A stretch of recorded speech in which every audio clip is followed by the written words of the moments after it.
Guys, എന്തൊക്കെയുണ്ട് വിശേഷം? ഇതേ നോക്കിയ ഒരു കണ്ണാടിക്കോട്ടിനുള്ളിൽ വിളക്കും മെഴുകുതിരിയും ഒന്നിച്ച് കത്തുന്നത്. ഇങ്ങനൊരു നാടുണ്ടോ? അതുപോലെ സ്ത്രീകൾക്ക് വിവാഹം കഴിക്കുമ്പോൾ പുരുഷധനം ലഭിക്കുമത്രേ. അങ്ങനെയൊരു നാടുണ്ടോ? ഉണ്ടെന്നേ. ഇതുപോലെ നമ്മെ തൊട്ടുരുമി നിൽക്കുന്ന മൂടൽമഞ്ഞുകളാൽ മൂടപ്പെട്ട പച്ച പർവ്വതങ്ങളുള്ള, ഐസ് പുതച്ച തൂവെള്ള പർവ്വതങ്ങളുള്ള ഒരു നാട്. എവിടെയാണെന്നല്ലേ? അങ്ങ് ഇന്ത്യയുടെ വടക്ക് കിഴക്കേ കോണിൽ കലങ്ങി മറഞ്ഞൊഴുകുന്ന ട്രീസ്റ്റാ നദിയുടെ തീരത്ത് പ്രൗഢിയോടെ കാവൽ നിൽക്കുന്ന പച്ച പർവ്വതങ്ങൾക്ക് മീതെയുള്ള ഒരു പ്രദേശം. ബംഗാളിലെ സിൽഗുരിയിൽ നിന്നും 116 കിലോമീറ്റർ സഞ്ചരിച്ച് ആ നാടിൻ്റെ ക്യാപിറ്റലിൽ ഞങ്ങളെത്തി. ഇതിന് തൊട്ട് മുമ്പുള്ള എൻ്റെ ട്രാവൽ വ്ളോഗ് കണ്ടിട്ടുള്ളവർക്ക് മനസ്സിലായി കാണും. അതെ, ബുദ്ധിസ്റ്റുകളുടെ നാട്ടിൽ. സിക്കിമിലെ വിശേഷങ്ങളാണ് ഇന്ന് ഞാൻ നിങ്ങളുമായിട്ട് പങ്കുവയ്ക്കുന്നത്. ഒപ്പം അവരുടെ പ്രധാനപ്പെട്ട ഭക്ഷണമായ സേൽ റൊട്ടി കഴിച്ച് അതിൻ്റെ റെസിപ്പിയും കാണാം. ഒരു നാട്ടിൽ പോയി കഴിഞ്ഞാൽ അവിടെ ചുമ്മാ കാഴ്ചകൾ കണ്ട് മടങ്ങുക എന്നതിനേക്കാൾ ഉപരി അവിടുത്തെ ലോക്കൽസുമായിട്ട് മാക്സിമം ഇൻട്രാക്ട് ചെയ്തിട്ട് അവിടുത്തെ സംസ്കാരങ്ങളും ഭക്ഷണ രീതികളൊക്കെ മനസ്സിലാക്കി അത് കഴിച്ച് മാത്രമേ ഞങ്ങളുടെ യാത്ര എപ്പോഴും പൂർണ്ണമാകാറുള്ളൂ. ഇവിടെയുള്ള മെജോറിറ്റിയും ബുദ്ധിസ്റ്റുകളായതുകൊണ്ട് തന്നെ നമുക്ക് എങ്ങും ശ്രീബുദ്ധൻ്റെ രൂപങ്ങളും സ്തൂപങ്ങളും കാണാം. വെള്ളച്ചാട്ടങ്ങളൊക്കെ ഇവിടെ പൊടുന്നിനെ പ്രത്യക്ഷപ്പെടുന്നതാണ്. ഇന്നലെ വരെ ഇല്ലാത്ത വെള്ളച്ചാട്ടം ചിലപ്പോൾ ഇന്ന് കണ്ടേക്കാം. പക്ഷേ ഈ വാട്ടർഫോൾ കാലാകാലങ്ങളായിട്ടുള്ള ഒരു ടൂറിസ്റ്റ് സ്പോട്ടാണ്. 7 സ്റ്റെപ്പ് വാട്ടർഫോൾ എന്നാണ് പേര്. നമ്മൾ മേഘാലയയിലെ 7 സിസ്റ്റർ വാട്ടർഫോൾ കണ്ടില്ലേ? അപ്പോൾ അതിനെ അനുകരിച്ച് ഇവർ 7 സ്റ്റെപ്പ് വാട്ടർഫോൾ എന്നാക്കി ഇതിൻ്റെ പേര്. അതായത് 7 പാറകളിൽ 7 സ്റ്റെപ്പുകളിൽ തട്ടിയിട്ടാണ് ഈ വാട്ടർഫോൾ വരുന്നത്. അപ്പോൾ ആ പ്രത്യേകത കൊണ്ടാണത്രേ ഇവർ ഇതിന് ഇങ്ങനെ പേരിട്ടത്. അപ്പോൾ ഈ കാഴ്ച കണ്ടുകൊണ്ട് പുരുഷധനം എങ്ങനെയാണ് ഇവർക്ക് ലഭിക്കുന്നത്, അതിൻ്റെ ആചാരങ്ങൾ എങ്ങനെയാണെന്നൊക്കെ മനസ്സിലാക്കിയാലോ. ഇവിടെ ഹെഡ് ഓഫ് ദ ഫാമിലി എന്ന് പറയുന്നത് പുരുഷൻ തന്നെയാണ്. നമ്മൾ മേഘാലയയിൽ കണ്ടില്ലേ, അവിടെ സ്ത്രീയായിരുന്നു. പക്ഷേ ഇവിടെ പുരുഷനാണ്.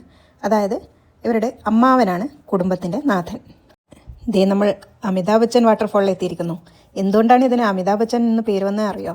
ഇതിന് ഭയങ്കര നീളമാണത്രേ. അപ്പോൾ നേരത്തെ പറഞ്ഞ പോലെ ഹെഡ് ഓഫ് ദ ഫാമിലി അമ്മാവനാണ്.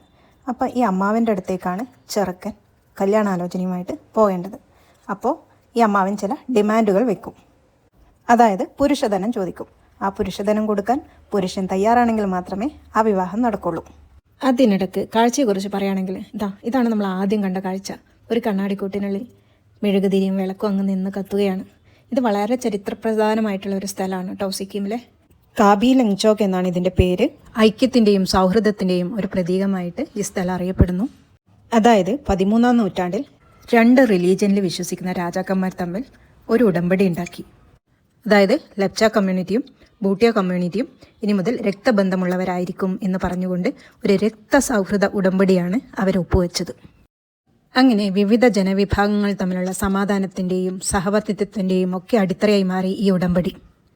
അതും കണ്ട് ഞങ്ങൾ വേറൊരു സ്ഥലത്തേക്ക് നീങ്ങുമ്പോൾ ഈ ഒരു സ്ഥലത്തിൻ്റെ പ്രത്യേകത എന്താണെന്നറിയോ? ഈ പാലത്തിൻ്റെ ഒരു വശത്ത് ബംഗാളും മറ്റേ വശത്ത് സിക്കിമുമാണ്. ഇൻട്രസ്റ്റിംഗ് അല്ലേ?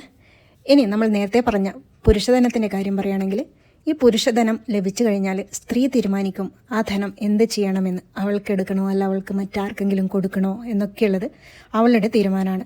മിക്കവാറും അത് സ്ത്രീ തന്നെ എടുക്കും. അതുപോലെ ഓരോരുത്തരുടെയും സാമ്പത്തിക സ്ഥിതി അനുസരിച്ചിട്ടാണ് അവർ പുരുഷധനം ചോദിക്കുന്നത്. ഇവിടെ എല്ലാവരും വളരെ ലളിതമായിട്ട് ജീവിക്കുന്നവരായതുകൊണ്ട് വലിയ സ്വർണമോ വജ്രമോ ഒന്നും ചോദിക്കില്ല. അപ്പോൾ ഇവർ ചോദിക്കുന്നത് ചിലപ്പോൾ അരി, പഞ്ചസാര, ശർക്കര, ഇതൊക്കെ ചാക്ക് കണക്കിന്, പിന്നെ വീട്ടിലേക്കുള്ള ഫർണിച്ചർ, അതൊക്കെയാണ്. അപ്പോൾ ആർക്കെങ്കിലും പുരുഷധനം വാങ്ങി വളരെ ലളിതമായിട്ട് ജീവിക്കണം എന്ന് ആഗ്രഹം ഉണ്ടെങ്കിൽ ഇങ്ങോട്ട് പോന്നോളൂ കേട്ടോ. ദേ അടുത്ത വാട്ടർഫോളിലേക്ക് എത്തിയിരിക്കുന്നു. യോറങ് എന്നാണ് ഇതിൻ്റെ പേര്. ഇവിടെ മെജോറിറ്റിയും ബുദ്ധിസ്റ്റുകളാണെന്ന് ഞാൻ പറഞ്ഞില്ലേ. അപ്പോൾ ഞങ്ങൾ ഒരുപാട് മോണസ്ട്രിയിൽ പോയി. അപ്പോൾ പോയപ്പോൾ എനിക്ക് നമ്മുടെ പഴയ യോദ്ധ സിനിമയൊക്കെ ഓർമ്മ വന്നു. അപ്പോൾ ആ ബുദ്ധമഠങ്ങളിലെ അവരുടെ ഗുരുവിനെയാണ് ലാമ എന്ന് പറയുന്നത്. അപ്പോൾ കുറച്ചും കൂടി സ്പെഷ്യലായിട്ടുള്ള ഈ ഗുരുക്കന്മാരുടെ എല്ലാം ഗുരുവായിട്ടുള്ള ആളെയാണ് റിംപോച്ചെ എന്ന് പറയുന്നത്. അപ്പോൾ ആ റിംപോച്ചെ എങ്ങനെയാണ് അടുത്ത പിൻഗാമിയെ തിരഞ്ഞെടുക്കുന്നത് എന്നൊക്കെയുള്ള കഥകളൊക്കെ ഒരാൾ നമുക്ക് പറഞ്ഞു തന്നു. ഇത് അവിടെയുള്ള ഒരു പ്രശസ്തമായിട്ടുള്ള ഒരു മോണസ്ട്രിയാണ്. എല്ലാ മോണസ്ട്രിയുടെയും ഉള്ളിൽ പോകുമ്പോൾ ഒരു പ്രെയർ വീല് കാണാം, ഇങ്ങനെ കറങ്ങുന്ന ഒരു പ്രാർത്ഥനാ ചക്രം.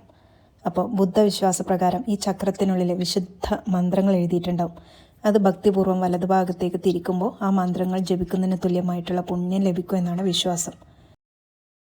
അതുപോലെ നിങ്ങൾ നേരത്തെ കണ്ടു കാണും, വഴിയിലുടനീളം പതാകകളുണ്ട്. അതുപോലെ ബുദ്ധമഠങ്ങളിൽ പ്രത്യേകിച്ചും ഉണ്ടാവും. ഇതിന് പ്രാർത്ഥനാ പതാകകൾ എന്നാണ് പറയുന്നത്. ഇവരുടെ വിശ്വാസപ്രകാരം ഈ പതാകകളിൽ എഴുതിയിരിക്കുന്ന മന്ത്രങ്ങളും പ്രാർത്ഥനകളും കാറ്റിലൂടെ ലോകമെമ്പാടും പരക്കുന്നു എന്നാണ് കരുതുന്നത്. അതുപോലെ ഇതിൽ 5 നിറങ്ങളാണ് ഉണ്ടാവുക. നീല ആകാശത്തെ പ്രതിനിധീകരിക്കുന്നു, വെള്ള വായുവിനെ, ചുവപ്പ് അഗ്നിയെ, പച്ച ജലത്തെ, മഞ്ഞ ഭൂമിയെ. അങ്ങനെ ഈ 5 നിറങ്ങളും പ്രകൃതിയിലെ 5 മൂലകങ്ങളെയാണ് പ്രതിനിധീകരിക്കുന്നത്. ഇനി ഇവിടെ നിന്ന് ഒരുപാട് സ്റ്റെപ്പുകൾ കയറി അങ്ങ് മുകളിൽ എത്തിക്കഴിഞ്ഞാൽ അവിടെ ഒരു വിഷിംഗ് പോയിൻ്റ് ഉണ്ട്. അപ്പോൾ ഞങ്ങൾ അവിടേക്ക് പോകാനുള്ള തയ്യാറെടുപ്പിലാണ്. അപ്പം നമ്മൾ നേരത്തെ റിംപോച്ചയെ തിരഞ്ഞെടുക്കുന്ന ഒരു രീതി ഉണ്ടെന്ന് പറഞ്ഞില്ലേ? ശരിക്കും റിംപോച്ചെ അവർക്ക് മരണമെടുക്കാറായി എന്ന തോന്നലുണ്ടാകുമ്പോൾ പിന്നെ പതിയെ അവർ ഫാസ്റ്റിംഗ് തുടങ്ങും. അതുപോലെ തന്നെ അവർക്ക് സ്വപ്ന ദർശനവും വെളിപാടും ഉണ്ടാവും, അടുത്ത പിൻഗാമി ആരാണ് എന്നതിനെക്കുറിച്ച്. അപ്പോൾ അടുത്തിടെ നടന്ന ഒരു സംഭവം പറയുകയാണെങ്കിൽ, ഒരു റിംപോച്ചയ്ക്ക് ഇതുപോലെ വെളിപാട് വന്നു. അതായത് നോർത്ത് സിക്കിമിലെ ഒരു ഗ്രാമത്തിലെ ഒരു കുട്ടിയായിരിക്കും പിൻഗാമി.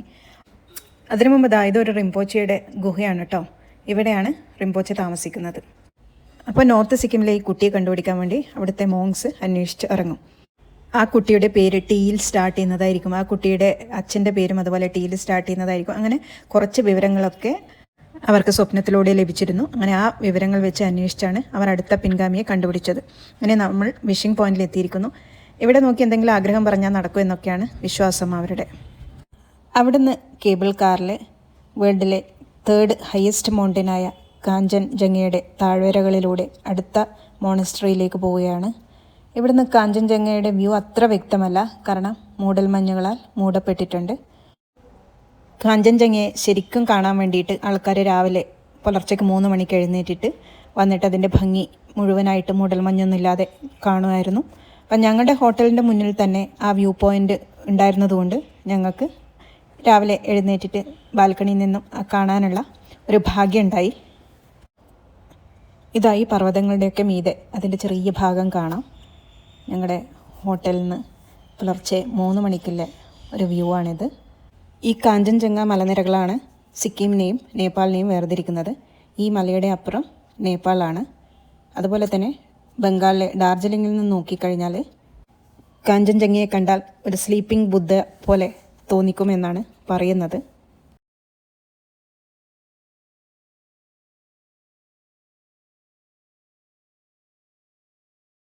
ആ മഞ്ഞ് മൂടപ്പെട്ട ആ മലയാണ് കാഞ്ചൻജംഗ. അപ്പോൾ ഈ കാഞ്ചൻജംഗയുടെ താഴ്വരയിലൂടെയാണ് നമ്മൾ കേബിൾ കാറിൽ പോയിട്ട് ഇവിടെയുള്ള ഈ മോണസ്ട്രി കാണുന്നത്. ഇവിടെ ഒരു സ്കൈ വാക്ക് എന്നറിയപ്പെടുന്ന ഒരു ഗ്ലാസ് ബ്രിഡ്ജ് ഉണ്ട്. വളരെ മനോഹരമാണ്. സിക്കിമിലെ പെല്ലിങ്ങിലുള്ള ഈ ഗ്ലാസ് ബ്രിഡ്ജാണ് ഇന്ത്യയിലെ ആദ്യത്തെ ഗ്ലാസ് ബ്രിഡ്ജ്. അത് സമുദ്രനിരപ്പിൽ നിന്നും ഏകദേശം 7200 ഫീറ്റ് ഹൈറ്റിലാണ് നിൽക്കുന്നത്. അതുപോലെ ദലൈലാമയുടെ നേതൃത്വത്തിൽ പണിത ലോകത്തിലെ ടോളസ്റ്റ് ബുദ്ധ സ്റ്റാച്യു ആണ് ഇതെന്നും പറയപ്പെടുന്നു. ഇത് കാഞ്ചൻജംഗയുടെ ഫോട്ടോ എടുത്ത് ഇവിടെ വെച്ചിട്ടുണ്ട് കേട്ടോ.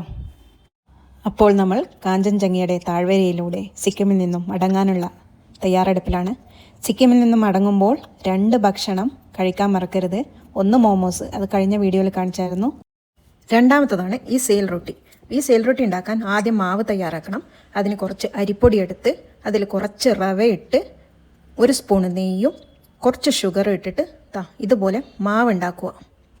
അത് കഴിഞ്ഞ് ഒരു ബോട്ടിൽ ഇങ്ങനെ ഹാഫായിട്ട് കട്ട് ചെയ്തിട്ട് അതിൽ ഫില്ല് ചെയ്തിട്ട് തിളക്കുന്ന എണ്ണയിലേക്ക് ഇതുപോലെ കറക്കി ഒഴിക്കുക. ഈ മാവ് ഉണ്ടാക്കാനുള്ള അരിപ്പൊടി കുറച്ച് തരിയായിട്ടുള്ള അരിപ്പൊടി വേണം എടുക്കാൻ. എന്നിട്ട് ഇത് അടുപ്പത്ത് നിന്ന് നന്നായിട്ട് ഡീപ്പ് ഫ്രൈ ചെയ്തിട്ട് എടുക്കുക. ഇത് ശരിക്കും ബുദ്ധിസ്റ്റുകളൊക്കെ അവരുടെ ഫെസ്റ്റിവലിനൊക്കെ ഉണ്ടാക്കുന്ന മെയിൻ ഡിഷാണ്. ഒരു നേപ്പാളി കമ്മ്യൂണിറ്റിയുടെ ഡിഷാണ് തന്നെ വേണമെങ്കിൽ പറയാം. ബംഗാളിൽ അവർ ഉണ്ടാക്കാറുണ്ട്, നേപ്പാളീസ് ഉണ്ടാക്കാറുണ്ട്. അപ്പോൾ സിക്കിംകാരും ഇത് അവരുടെ ഫെസ്റ്റിവലിന് ഉണ്ടാക്കുന്ന മെയിൻ ഡിഷാണ്. ഇത് കണ്ടോ എത്ര വേഗത്തിലാണ് അവരുണ്ടാക്കുന്നത്.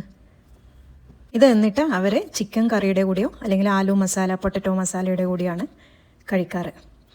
അപ്പം ഇതൊക്കെയാണ് സിക്കിം വിശേഷങ്ങൾ. വീണ്ടും നല്ലൊരു വീഡിയോ ആയിട്ട് വരാം. ഇഷ്ടമാണെങ്കിൽ ഒന്ന് ലൈക്ക് ചെയ്ത് സബ്സ്ക്രൈബ് ചെയ്യണേ. വീണ്ടും കാണാം. ബൈ. Thank you.